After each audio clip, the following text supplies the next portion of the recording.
একাকিত্ব জীবন আজ বড় ভালো লাগে, কিন্তু একটা সময় কাউকে একা থাকার কথা শুনলে বা দেখলে বড় খারাপ লাগতো।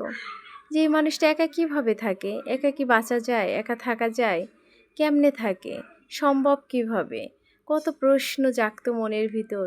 কিন্তু আজ নিজেরই একা থাকতে ভালো লাগে, মানুষের ভিড় আর ভালোই লাগে না। মানুষের ভিড়ে থাকলে মানুষের মিথ্যা কথা শুনতে হয়, মানুষের মিথ্যা অভিনয় করা ভালোবাসা দেখতে হয়। এগুলো বড্ড খারাপ লাগে, যার কারণে আমার এখন একা থাকতে খুব ভালো লাগে। নিজেকে নিজে সময় দিতে ভালো লাগে, নিজেকে নিজে বোঝা যায়, নিজেকে নিজে চেনা যায়, নিজের কোথায় ভুল করছি, কোথায় সঠিক করছি এগুলো বোঝা যায়, নিজের জীবনটাকে উপভোগ করা যায়। মনের ভিতর আলাদা একটা শান্তি থাকে, যা তুমি সবার সঙ্গে মিলেমিশে থাকলে তুমি তখন বুঝবা না। কিন্তু একটা সময় মনে হতো যে সবার সঙ্গে মিলেমিশে থাকাটাই বুঝি সুখ, ভালোবাসা, শান্তি। কিন্তু এখন বুঝি যে না, এগুলো মানুষের ফেক ভালোবাসা।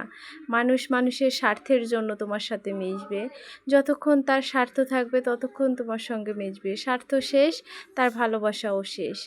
তুমি কতক্ষণ বুঝবে যে তার কাছে, সে তোমার কাছে স্বার্থের জন্য আসছে? সবসময় তো তুমি বুঝতে পারবে না। আর যখন বুঝতে পারবে না, তখনই তুমি ঠকে যাবে মানুষের কাছে।